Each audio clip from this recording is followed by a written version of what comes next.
Bruce Judson was a Buckeye, right, and then he wasn't. His explanation, and he may have been in jest, was that Urban Meyer did not recognize him in a hallway. Your thoughts? I saw that story. Yeah. Here's one. Look, I mean, the whole decommit, again, I've said we need to remove the word commit from this whole process. These are stated intentions. There's no commitment on either side. But the one thing that I do go back to when I saw this story, Mike, is no one can blame these high school kids for feeling so entitled that they are devastated by the fact that an incredibly busy and famous coach doesn't recognize them facially when they're getting hundreds of texts and hundreds of letters and all this stuff from the time they're 14 years old.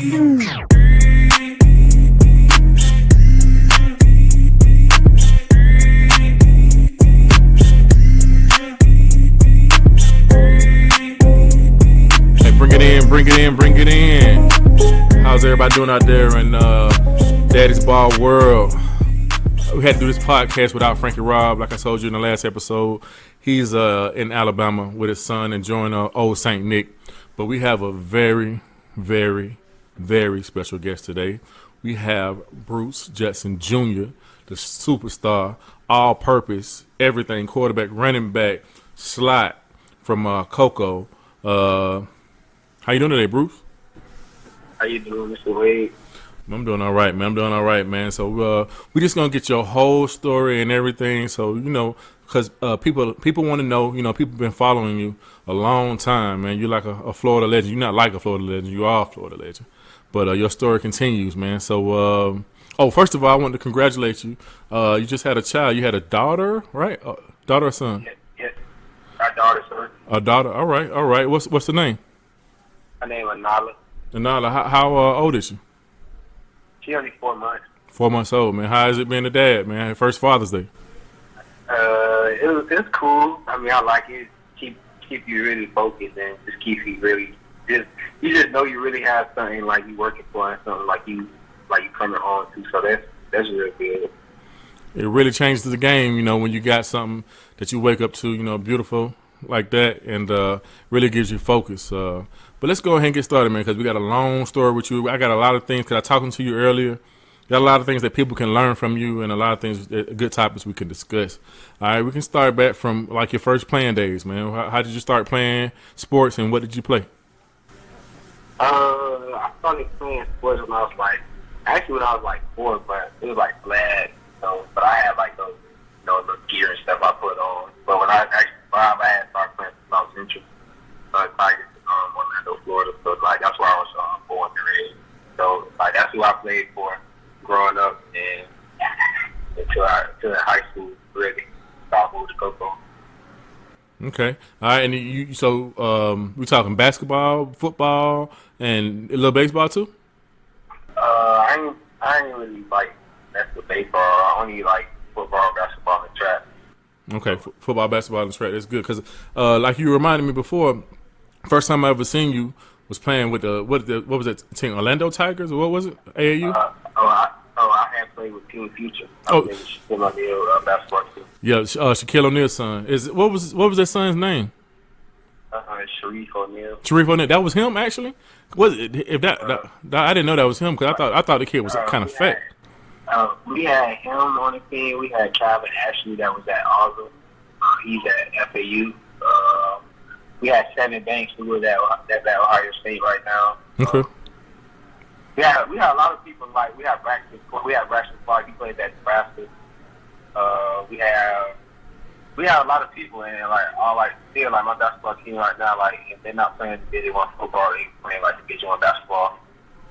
Yeah, that was a loaded team. It was little, but y'all was big at the same time. And y'all, what age group was that? That age group, I played with them from 12 and up to 9th grade. Oh man, that's awesome, man. And then also we met in Pop Warner. What was your Pop Warner team? South Central Tigers. So yeah, you said that before. South Central Tigers. Yeah, we met you in the playoffs or something like that. So we met a couple times. It's crazy, you play each other when you're young, and then you get a chance to know each other when y'all get older, and then y'all still battle in the playoffs in high school and stuff like that. So moving into the high school realm, how was that, man? What position you played in Pop Warner? I played quarterback all my life, so I mean, it's like I haven't even really like I'm about to start transitioning to another position like start my college career.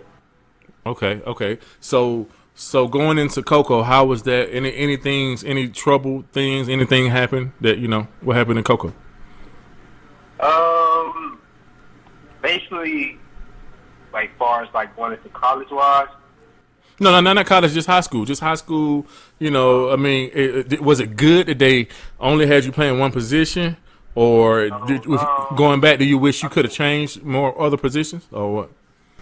I mean, at the same time, yeah, but then again, like no, because I just think about it, like how my head coach like thought of the game was like the best player get the ball in their hands. So and he thought that my team thought I was the best player. So I mean. And then plus we already had other guys play that position. I mean, it just sort of like doubt for anything else. But I mean, I wasn't traded because I was a true leader. Like I did what I was supposed to do. I mean, I led my team to protect their stuff. I mean, it was great being the quarterback at Coco High. I wouldn't take it back because it was some great people that played at Coco High. It was some great people that had them before. It was just some great people coming through that program. So I mean, I wouldn't. Okay, all right. So battling through Booker T and finally making it to the state championship, playing against a powerhouse out of Jacksonville, Bowles. How was that? It was good. It was a good experience because like my head coach always tells us we get past the T and we already knew we was going to win it. But I mean, at the same time, they came out. I mean, they had a lot of good. Well, not good, great talent in their team. I mean, they fundamental sound. They're gonna do what the coach asked. It was just the game was just who took it over first, and that was us. Like we just took it over from the first place. Like we was just gonna get it in the state championship because we kept losing for the past almost 6-7 years to Booker T in the semifinals. So it felt good. All right, man. That's awesome, man, to have one of them rings, man. I know you got it locked up somewhere in the living room or something like that on display, shining and stuff. So moving on from that into the recruiting process. I mean, that's where you kind of blew up nationally. You kind of committed to Ohio State kind of early, somewhere around the same time Sean did, right? Yes. I think I was both Sean or after Sean, one of those. Mm-hmm. Yeah, I can't remember which one. Sean committed the national championship game. So when they beat Oregon, I did. Yeah, I did too. Yep, you did. So that was the same time. Yeah. All right, so that's kind of how you blew up nationally because when you decommitted because of the situation with Urban Myer, it kind of made people have a lot of discussions on that. Can you go over that? How everything happened? Yeah. Basically, it was just kind of like I just kind of felt like he was telling me to call him every day, make sure that I was keeping up on my end, and plus I was committed to him. I just thought that he just should I just thought he knew who I was, but it wasn't like me. I didn't make it a big deal, honestly. I mean, the media did. I mean, I didn't even know the story was gonna blow how it did. Like I had to leave school because I was on ESPN and stuff like that, and all those teachers saw me and everything. And then the person that did the interview, he had called me and he was like, he was sorry, he didn't know it was gonna blow up like that. And I didn't think it was no big deal. I just thought it was just, if it was the other way around, I mean, not saying because we not on the same level, but you know what I'm saying. Like they'll get what I'm saying. Like if I was committed to somebody, I'm supposed to be going to that institution, and they should know who I am. Yeah, and that's right. They should know who you are. So, just to say the gist of it is, you were talking to him, and basically he just didn't know your name, and then you came back, did an interview, Yeah. did an interview with somebody. Well, no, you came back and decommitted, did an interview with somebody, and in that interview, it turned out that you decommitted mainly because he didn't know your name, and that's pretty much how it turned out. And yeah, but the question is. Hindsight's 2020. Would you do that again? What you think? I mean, yeah, because at the end of the day, it's football. I mean, and getting the education, and they get the and then they have a nice university and a prestigious degree, and then like I say, you know, you want to play at the best, and you know you want to put yourself in the best position to be great, like how Sean was coming and how people they already had there. So I mean, yeah, I would, but I mean, at the end of the day, they don't have nothing to do with anything or with my character or anything. I mean, that was just like a small thing the media made big, but I mean, there's no problems with the university or the fans or anything. You know, it just comes with that. You get that kind of food. Oh yeah. So after the Ohio State decommit, what was next? I had came back home and I was really just thinking on a lot, and then how it all started. You know, I never had got offered by USL. I just knew just being different. You know, I never wanted to be like anybody else. So I had went up there for a visit. This was my first time actually coming across a black head coach. So, okay. I mean, me coming across a black head coach, I mean, he was cool, you know. I mean, we was how it's supposed to be as, like, you know, that relationship from the recruit and the coach, and then with the players and stuff. So, me and him just, like people don't know, like, me and Coach Taggart was real close, really close, like, almost like father type son type close at a point. Like, we was that close. So, I mean, and then I had kept going to USF probably a couple more times, and then like I just wanted to be different, so I just thought maybe I would be that kid that turned down, like, you know, I just need all of it. So I was like, man, nobody else trying to do it, so I'll be there. So I just started turning down power bombs and turning down big foods, and I wanted to go to USF, and I was just recruiting like that, and that's how I had got, you know, my name kind of buzzing like that again, because I was an excellent recruit on doing that. So that was Charlie Strong, right? No, that was Coach Taggart when he was at USF. Oh, Coach Taggart was there at USF. All right, so you selling, so getting in there and then actually decommitting. I didn't get that whole point. So why did you decommit from there again? So because he just went to the University of Oregon, and then I just felt like okay. and then on top of that, you know, I just didn't feel like, you know, I never even knew Coach Strong. You know, I only talked to him probably like a couple times, probably once or twice. So, you know, it was a whole new coaching staff. So it was just basically, you know, it was just me trusting that coaching staff. Then they wanted me to fill this position than what they talked about. Because at first I was supposed to be getting like reps at quarterback, then another position, then it was that slot. And then they said, then they tried to running back. And then I was just thinking, you know, this is me. I never played running back before. You know, I just thought, you know, what we had talked about, and then it just didn't go that way. So, I mean, it's no big deal. Yeah. That's not even. I really don't consider it a transfer, because his staff is the staff that recruited you. You just staying with his staff and stuff like that. A lot of people want to tell kids to fall in love with the school, but that's very, very hard to do just on a couple of visits. And because the school will always be there.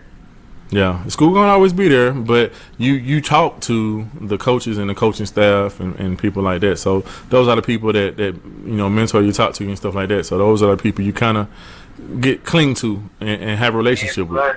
And plus those people going to honestly make an impact on your life, like besides the teammates. Oh yeah. So I mean, gotta really go into the trust issues. Gotta really get for school, because you get a degree from anywhere, but you really gotta make sure you in the right hands. Because a lot of people don't think they get in the right hands, and they actually don't. You know, it just, you know how situations turn out. You just gotta really like keep your eye on the silver. Oh yeah. So we go from USF to Oregon. I mean, that's a long way. I mean, how did your family think about it? What did your family think about the Oregon move? At first I didn't even think I was gonna get offered by Oregon, because just how you just knew how, like, probably the media and everything would have made the scene, and, you know, all the hot NCAA do things. But actually, I was kind of surprised, and then he just kept telling me just wait till I go out there and see it and stuff like that. And then when I went out there, and it wasn't really just like me. I'm not a materialistic guy. Like, they have some nice stuff. Don't get me wrong. I mean, that's what a lot of people go out there and get stuck on that. But I really like that.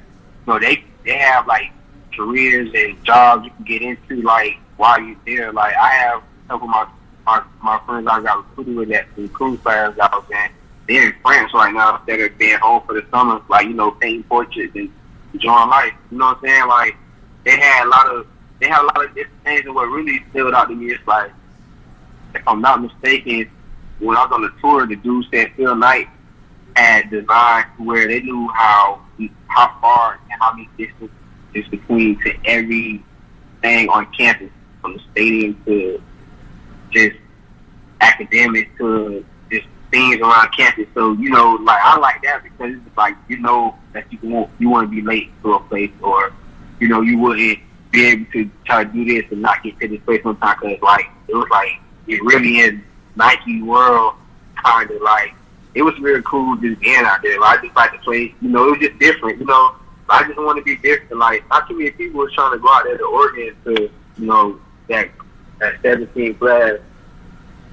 Yeah, This way. yeah, it's like the Disney World of football. It's nice out there. So tell me how everything went once you got there, got on campus and stuff like that. Okay, so actually my Spanish teacher had failed me by 1 point. High school Spanish teacher. Yes, my high school Spanish teacher failed me by 1 point. So I had to get, I was missing 1 credit, and I was actually doing the class, and in the process of doing the class and trying to finish up the class, because Taggart ended up leaving to go to Florida State. So in the process of that, it was just like, one, I had a choice to just wait and try to and keep doing the Spanish class. And I was like, it's another class coming in, and then it was like, okay, I can get my release and, you know, try a different route. I could have went to another Division I, but I just felt like, you know, junior college route, because like I was gonna have to sit out a year versus playing a year. So, I mean, I felt like, honestly, I didn't know about junior college, but I still don't know kind of much about junior college. But, like, that was just like a transition that would happen. Like, it was either, you know, try to go get out another year at university or try to go play. So, I mean, I got my release from that left. So you saying within, I really didn't know this. I think I might have heard it but not paid attention to it. So Taggart, within 3 years, went to 3 different schools, or within 2 years went to 3 different schools? Yeah. That is, wow. I think I might have heard that, but I never knew that. So, I mean, so he sat in a lot of people's couches saying, hey, come to this school, gone, come to this school, gone. And that affected a lot of people. That's wild. But, so moving on from that, you said you went to, what was the name of that school again? My first JUCO, I went to Northwest Mississippi. Northwest Mississippi? Okay, how was that experience? It was a real JUCO experience, honestly. But you gotta say, hey, they don't know, man. We gotta teach them. We gotta teach our Daddy's Ball audience what that mean. Talk to them. It means that everybody that goes in JUCO, or everybody just think they can go to any JUCO or go to JUCO, it really be someplace in your hometown where you call your hood at. Okay. But I liked it because that JUCO, even though I didn't play there, I played on the spring. It was like they work. Like, you know, like, it feels good. It's just no, like, it's just not a Florida boys just working. It's just like, it feels good. It's just not like it's just not a Florida boy just putting in this work. But I was amazed. Like, I was way in Mississippi and they put in the same amount of work. You know, you just think it's different because, you know, you just stay in this region. But, like, a lot of people can't handle JUCO because some people just mentally tough in there. You know, it's just a lot of stuff that just go on in JUCO that, you know, like, you don't even find out if you go JUCO. But, I mean, JUCO is on you. It's how you make it. I mean, you guys got to keep in mind that you're going to get out, because I've seen a lot of people go into JUCO their first year. You know, they real good, can go to Division I. They just don't have patience. They just ready to go back home. Now they just think, oh, they not supposed to sit out a year. But like I said, you go to Division I, they'll make you do the same thing. Yeah, you just gotta know what you getting yourself into. Everybody, like I said, everybody not ready to play. It's just on you. But you know if you're ready to play or not. Like I said, some people that's 18, 19. How you gonna go out there and play against 21, 22-year-olds if you ain't honestly ready? You ain't got it in your mind you ready. Yeah, it's a whole lot different from some of the kids I talk to, but you gotta really be mentally tough because you're right though. People go to D1s and they still get homesick. They still have problems and issues. It's just it might be a little bit more cushy, but they still have some of the same problems and issues. So and then, like I tell people that come from D1 that go JUCO, you don't take it serious or you don't be on your PhD, you're not gonna make it out either. Like because everybody don't make it out of JUCO, and like I said, just because you come to D1, just because you come from D1 to JUCO, you better rethink it or you better be sure about it because once you get in JUCO, it's like you getting into a whole other NCAA like college football. You know what I'm saying? It's like you back into a D1. You just in junior college. It's like I didn't even know there's that many JUCOs around. Like that's a lot. JUCO was just big. It's a lot. You got to think the education system is a business. So to have all these different schools and stuff like that, everybody can't go to Yale or Harvard or something like that. It's different level schools for different types of things, different types of search, different types of education and stuff like that. So it's a business, and then adding football to that is even more of a business. Because you see a lot of JUCOs in small towns that don't have big time teams in them. So all right, and so I'm just not hearing the NAIA too. Like that's crazy. Like that's crazy how you only can be so focused on Division I, and it's just so much football. Like yeah. I think that coaches in high school should at least once a year give a class about the different options you have as being a student athlete in the sport that you're in, and some of the rules that it takes place, or maybe even better, the NCAA should build a course for kids and make them take it before they can play football every year, so they can learn about it. Because so go ahead. Yeah, because I know my high school coach did that. Like that was mandatory every year for us. We had to after a workout, we would take a day off from working out and go in there and just do the NCAA clearinghouse and do all that shit, watch the video and do all that. It was mandatory. We got our clearinghouse done. Like we had to make sure our clearinghouse was done. That's one thing he made sure we did.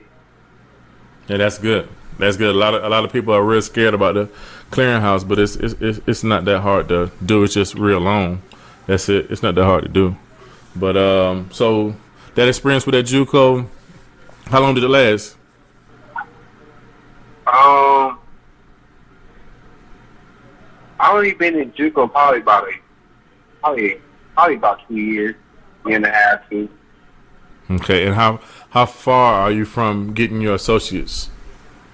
Probably right now. I'm a semester and a half from finishing and getting my associates. Yeah, I just haven't stepped on the field yet, so that's where I've been really taking care of school, and making sure I have a good, portfolio, a good resume to get to these coaches this time.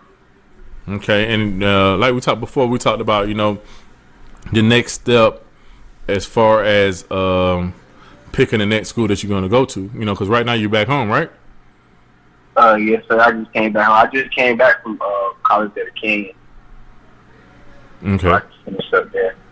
Okay, and then so we talked about letting the audience know that you have that option, no matter what, to call the NCAA hotline to find out where your status stands as far as what you can do next. So if you're a college kid and you don't know how much eligibility you have left, or you don't know whether you should, how many courses you have to take, or what you have to do to play for a Division I school or FCS school or NIA or transfer. If you have any questions about transfer or anything like that, and say your college is not helping you, the one that you're at, and most colleges don't help you if they know you're leaving, so you will have to do this on your own or get help from somebody else. So calling that number will give you the point of reference to know what you need to do to the next step to get back on the field or be eligible to go to another school, transfer or something like that. So we were talking about Division II for you. We was talking about Division I. So what you thinking? Right now, I'm content at this point. With me, I just know what goes on with Division I, or just any ball. So like me, I just wanted to be able to play anywhere at this point. I mean, if I get the option to play Division I again, I mean, yeah, I'm gonna take it and find out what I need to do to go play Division I. But if it's Division II at a high level or a low level, it doesn't even matter at this point. I really just want to play ball and get a degree because it's really on on yourself and on your productivity, like how you gonna move on to the next level. And just me, like, I'm the type of person, I'm just big on my name. Like, I haven't messed up my name. So, like, I'm the type of person where, like, I just feel like I just have to, you know, I can't go out on a bad note. Like, you know, like, I was one of the best players on the planet. I was one of the best players in Florida. You know, I can't just be one of those stories. And I never had that. You know, this is my first time facing some kind of adversity like that. So, like, it really ate me up at times.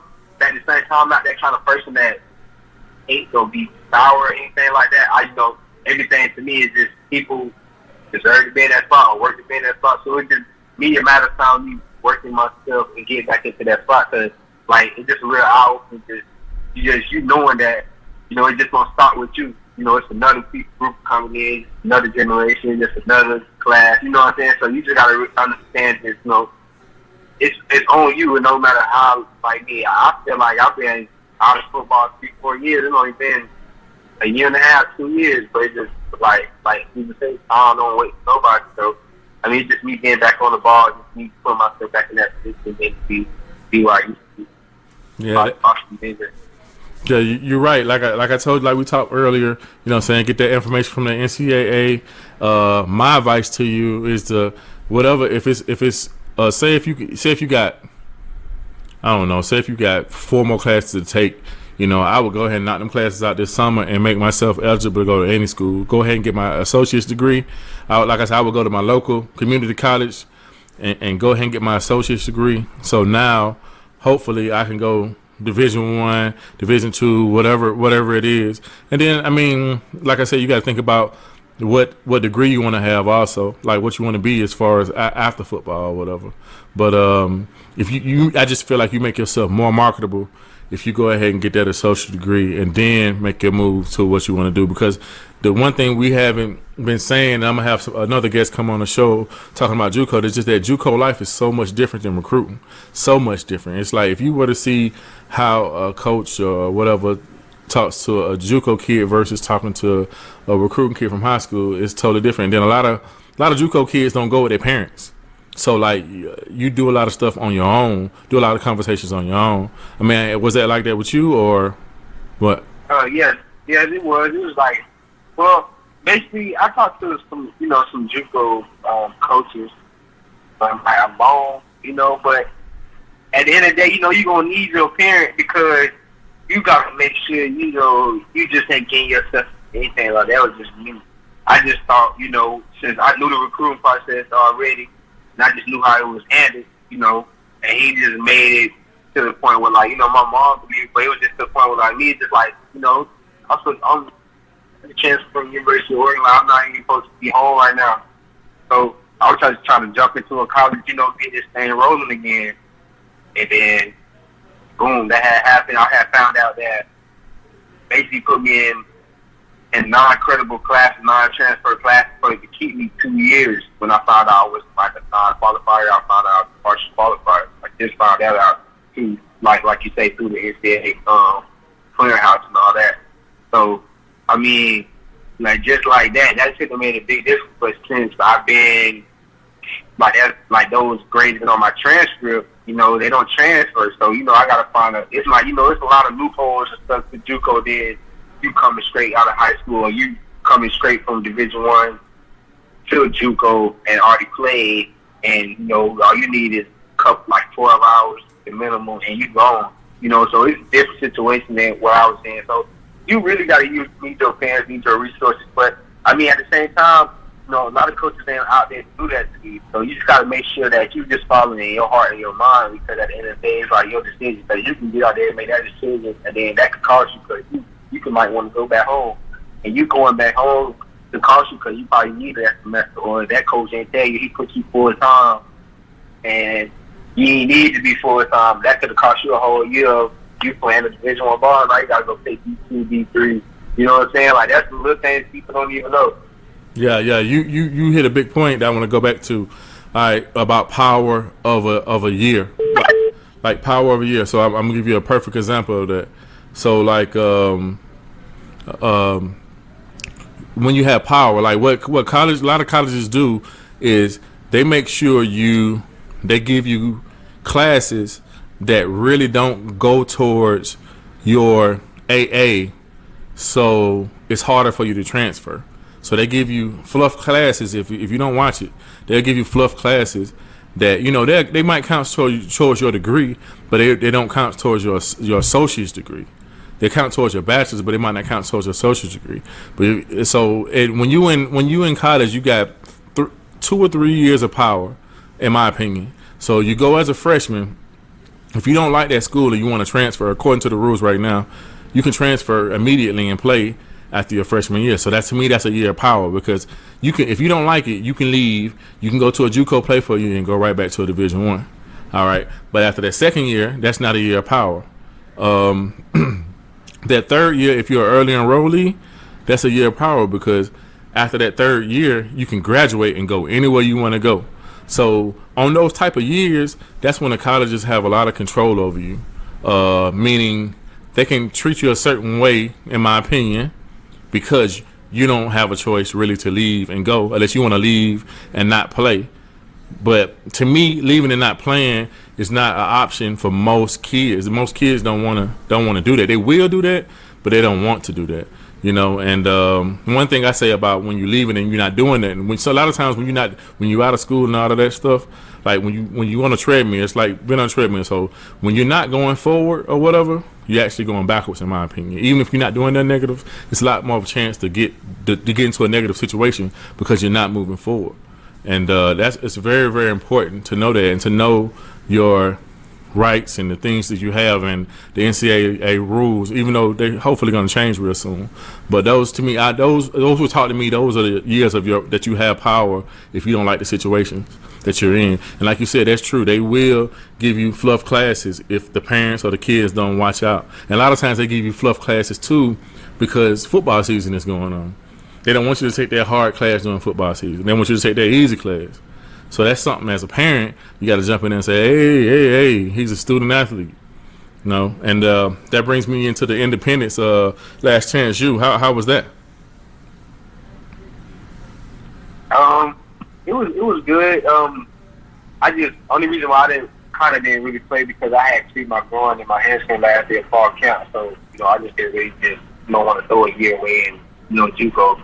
So I just listened to my coach after a while, just redshirting.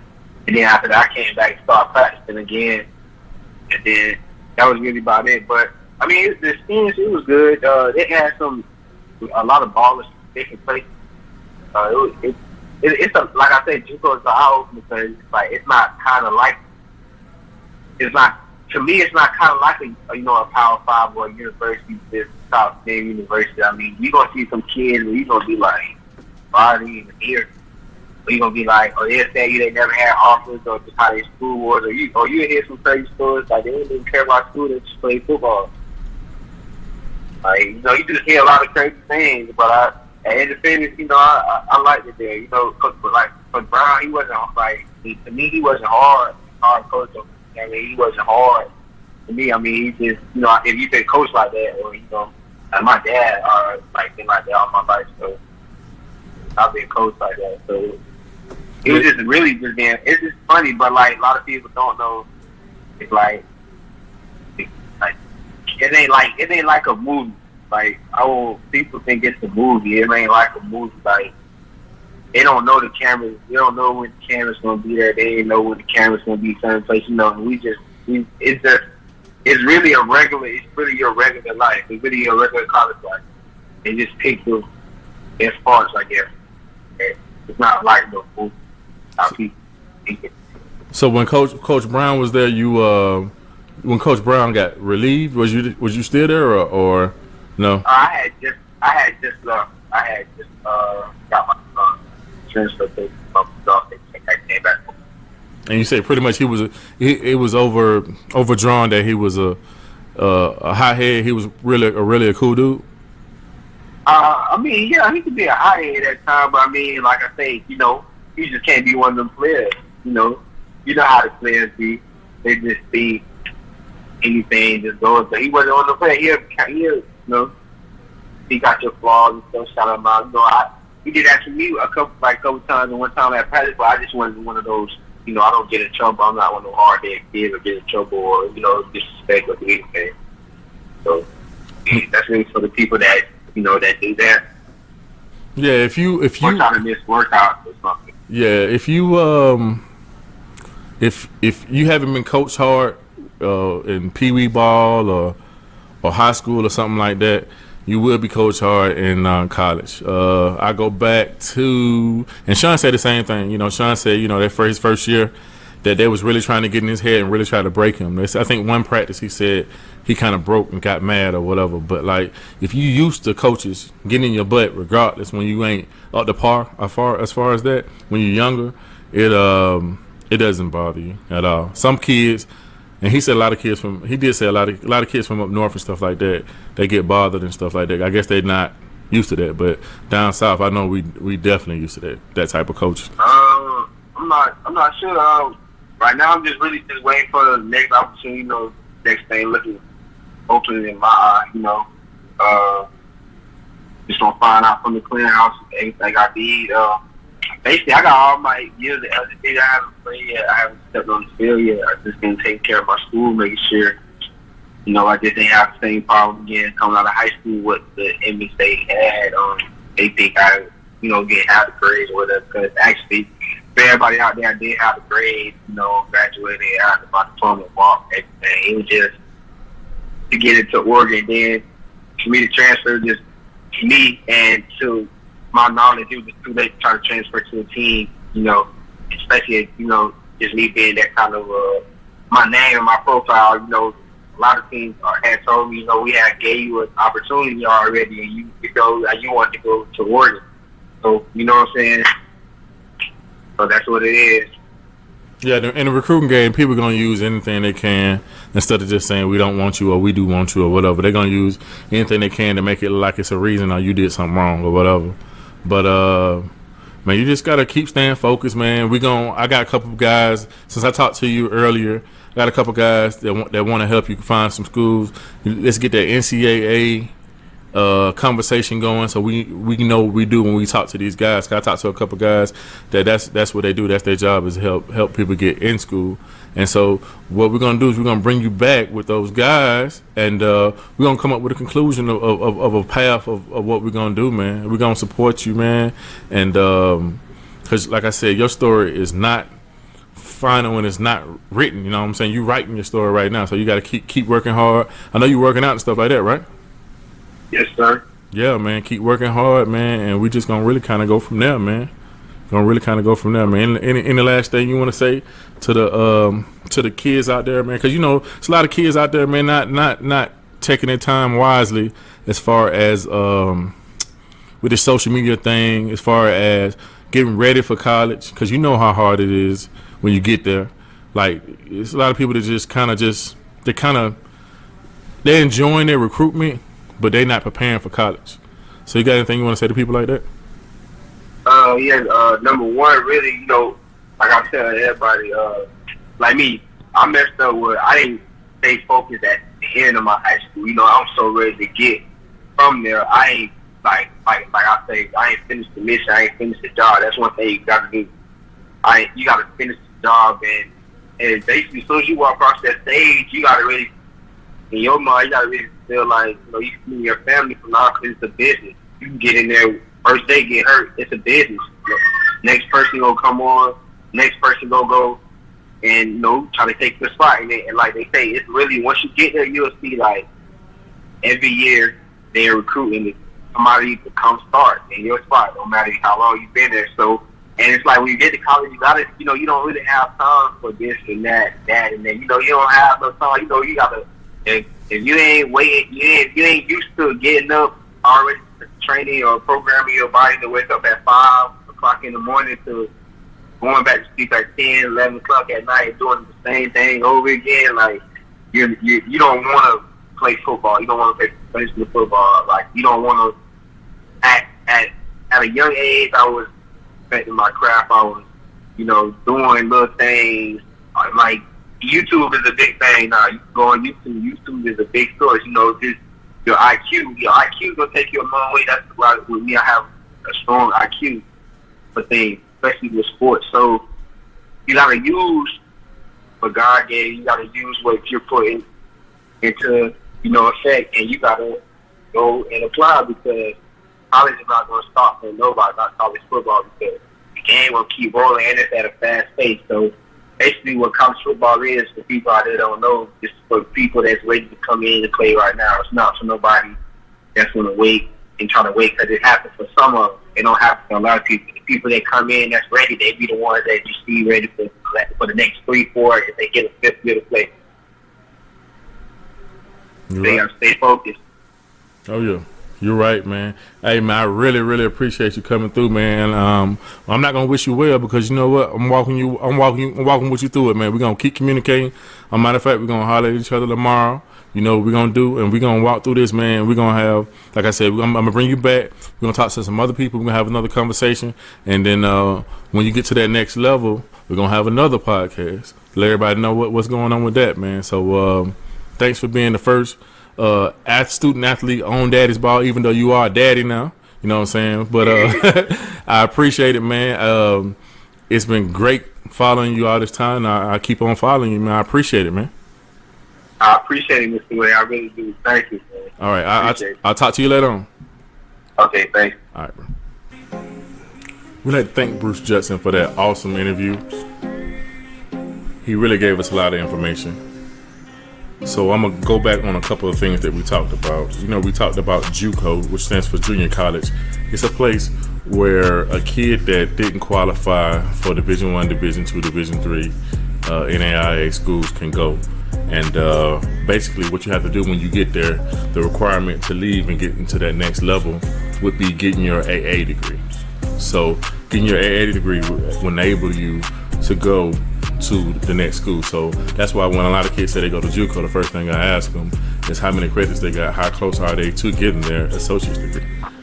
All right, also we talked about the clearinghouse, and we're going to have a whole podcast about the clearinghouse, because there's a lot of parents that have questions about the clearinghouse, and we're going to put that together. Me and Frankie Rob again wasn't here because last week he was in Alabama, so that's when I did this podcast. So we'll be talking to Frankie Rob again on the next podcast. And again, remember that NCAA hotline.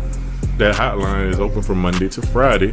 It's a 1-800 number. I'll give it to you in the description below, where you can call the NCAA if you are in school and you are a student. You can get all the information you need to know about whatever you want to know and on your college student athletic path. They're going to help you out. They're going to tell you everything you need to know and what you need to do to be to go wherever you're trying to go.